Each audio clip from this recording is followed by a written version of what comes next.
शुक्लपथी एकादशी के अगले दिन यानी फागुन शुक्ल द्वादशी को महाशमशान पर होने वाले चिता भस्म की होली, जो महाशमशान नाथ मतलब भूत भावन शंकर अपने गणों भूत प्रेत पिशाच पक्ष गंधर्व राक्षस आदि के साथ खेलते हैं, जिसे मशान की होली के रूप में भी जाना जाता है। इसी पर काशी के पीठाधीश्वर शंकराचार्य नरेंद्र सरस्वती जी का कहना है कि शुरुआत में मशाने की होली केवल तपस्वियों, अघोरियों और आध्यात्मिक साधकों से जुड़ी थी। ऐसे साधक जो आध्यात्म से जुड़े थे तथा हमेशा काशी आते थे तथा गृहस्थ लोगों का शमशान में होली मनाना पहले कभी नहीं देखा गया, लेकिन कुछ वर्षों से ज्यादा हो हल्ला हो जाने के कारण अब इस मशान की होली का एक अलग ही स्वरूप सामने आ रहा है, जिसके संबंध में नगवा स्थित आश्रम में साध्वी गीतांबा तीर्थ का भी यह मानना है कि ये होली केवल शमशान साधकों व अघोरियों के लिए होती थी। वहां पर गृहस्थ लोगों के जाने का कोई औचित्य ही नहीं बनता, पर पिछले कुछ वर्षों से इस होली को मनाने का एक विकराल रूप देखने को मिल रहा है, जिसमें कॉलेज में पढ़ने वाले युवा तथा स्थानीय युवा टोलियां बनाकर नशे में हुड़दंग करते नजर आ रहे हैं, जो कि शमशान की होली के नाम पे शर्मसार कर देने वाली घटना है। अतः गृहस्थ लोग मशान की होली से दूरी बनाए रखें। महाशमशान पर होने वाली इस मशाने की होली पर अब तक विवाद खड़ा हो गया है। सनातन रक्षक दल ने इसके खिलाफ आवाज उठाई और महाशमशान पर होने वाली होली को शास्त्र के विरुद्ध बताया है। नहीं, शमशान की होली जहाँ तक हम समझते हैं और हमारा जो धर्म समझता है, उस धर्म में शमशान की होली में लड़कों को या लड़कियों को नहीं जाना चाहिए, क्योंकि चिता जब हम मुर्दा छूते हैं तो हम अशुद्ध हो जाते हैं। चिता से जब हम लोग निकलते हैं तो नहाते हैं, शुद्धिकरण करते हैं।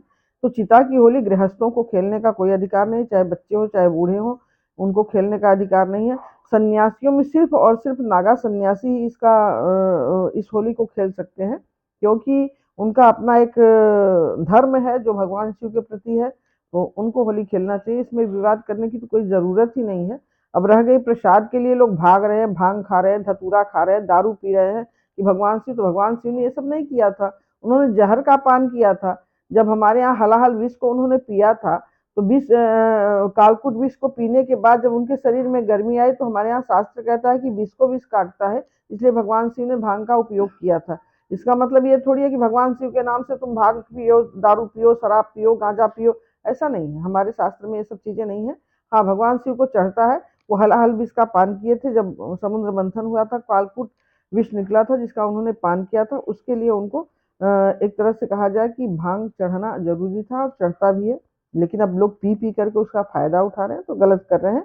और मसाने की होली जो है वो सिर्फ नागा सन्यासी के खेलने का अधिकार है, क्योंकि वो चिता के राख से खेली जाती है और वहाँ न गृहस्थ की महिलाओं को जाना चाहिए, न लड़का लड़कियों को जाना चाहिए। हाँ, कोई अगर बुजुर्ग वानप्रस्थी है जो अपना एक गृहस्थ जीवन छोड़ चुका है, वानप्रस्थ में आ गया है, वो जाकर के होली देख सकता है, उसमें शामिल नहीं हो सकता। ये हमारा शास्त्र नहीं कहता। मुख्यमंत्री जी की पार्टी के नेता अबू आदमी ने बोला कि औरंगजेब ने जो है मंदिर और मस्जिद दोनों तोड़वाए थे और ब्राह्मणों की उन्होंने बहुत सेवा की थी। इसमें बड़ा विवाद इस पर चल रहा है, आपका क्या कहना है?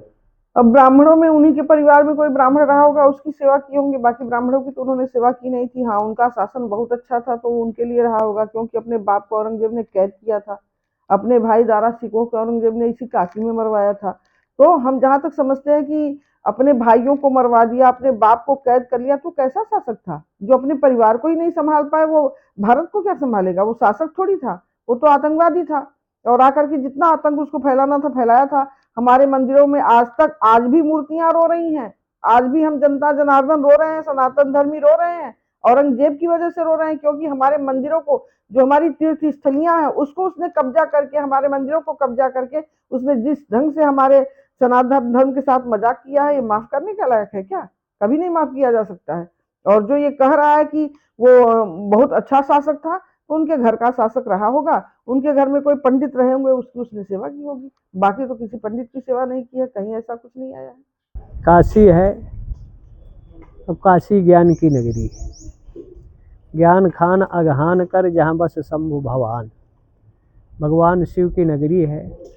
वेदाध्यायी सदा शिवा, ये सब वेद अनादि अपौरुषेय सनातन की वो विधा है जो भगवान का निश्वास रूप है। और उसका भारत काशी ज्ञान के रूप केंद्र के रूप में है, और जहाँ वेदों का पठन पाठन स्वाध्याय, और दुनिया के लोग अगर वेद के स्वाध्याय को अपनाएं, वैदिक दर्शन को जीवन में अपनाएं, तो विश्व से नफरत, कटुता, घृणा, हिंसा, नफरत का वातावरण समाप्त होगा। वेद में कोई ऐसी विधा नहीं है जो ना हो, जिसमें मंत्र, संहिता और ऋषि छंद वेद का आधार है, जिन मंत्रों के प्रयोग से असंभव कार्य को भी हम संभव कर सकते हैं। भिद्यते हृद ग्रंथि छिद्यते सर्व संशया। वेद अविद्या ज्ञान की ग्रंथि का भेदन करता है। दो इमो पुरुषो लोके सूर्यमंडल भेदनो परिव्राज योग युक्तस्य। या जो सैनिक है हमारे सीमा पर अपने शत्रु को नष्ट करते हुए सीने पे अगर गोली खाते हैं तो सूर्यमंडल का भेदन कर सत्यलोक की प्राप्ति करते हैं। या जो साधक है ब्रह्मरंध्र से अपनी चेतना को या आज्ञा चक्र से निष्णात कर सत्यलोक के प्राप्ति का आधार बनता है। तो इस समय कुंभ के बाद काशी नागांव का क्षेत्र बना है, साधना का क्षेत्र बना है।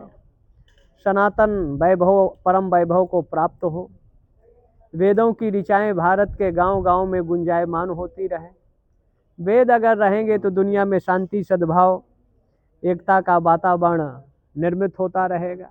इसी निमित्त ये कार्यक्रम यहाँ रखा गया है, किया गया है, और उसी के तहत ये काम यहाँ चल रहा है।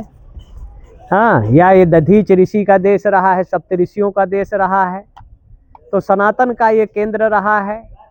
इस्लाम विश्व पटल पर अशांति का केंद्र रहा है, जहाँ माँ बहन बेटी की मर्यादाएं तार तार होती हैं, जहाँ अनेक तरह का, जहाँ होली दिवाली मनाने से, जहाँ क्लासों में उनका मौलाना कहता है कि वो खुदा प्रसन्न नहीं होगा, शैतान प्रसन्न होगा, तो ये भारत ऐसे लोगों का देश नहीं रहा। ये सनातनियों का रहा, सनातन संस्कृति का रहा, एकता का रहा, और जो एकता के बाधक हैं उन लुटेरों का ये देश नहीं है, उनका महिमा मंडन यहाँ नहीं किया जाना चाहिए।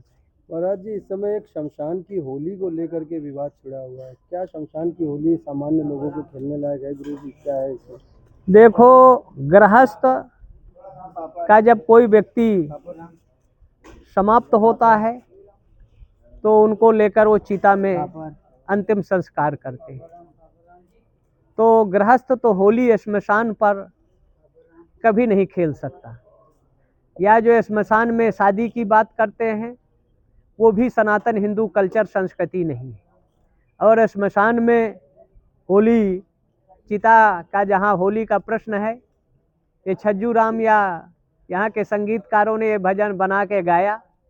10-12 साल हो गए। अब संस्कृति है, कुसंस्कृति है, जहाँ बेटियाँ या बेटे नवयुवक शराब पीकर, गांजा पीकर, और जहाँ लोगों की लाशें जल रही उनको जलने ना देना, हुरदंग मचाना, नाच गान करना, ये अब संस्कृति है। बनारस की संस्कृति या सनातन हिंदू संस्कृति नहीं है। गृहस्थ अपने अगर परिवार के लाश का चिता जलाता है तो वहाँ उत्साह ना, वो शराब या मांस का सेवन नहीं करता है। तो ये गृहस्थ के लिए तो है नहीं है। जहाँ तक यतियों का प्रश्न है, तो यति जब सन्यासी बनता है तो अपना पिंड दान कर देता है, संस्कार करता है, तो उसको अग्नि में जाने का राइट नहीं बनता है। तो किसी भी तरह से विधि सम्मत, शास्त्र सम्मत, लोक सम्मत नहीं है। इसको शासन को रोकना चाहिए और हुरदंग मचाने वालों को 3rd डिग्री का प्रयोग करना चाहिए। बेटा या बेटियां यहाँ पढ़ने आए हैं, ना कि चिता में हुरदंग मचाएं। होली खेलें, रंग रोगन से खेलें, 64 देवी को सूखे अबीर गुलाल का प्रयोग करें, लेकिन चिता और नशा करके ये होली की संस्कृति बनारस की संस्कृति या हिंदुओं की संस्कृति नहीं है।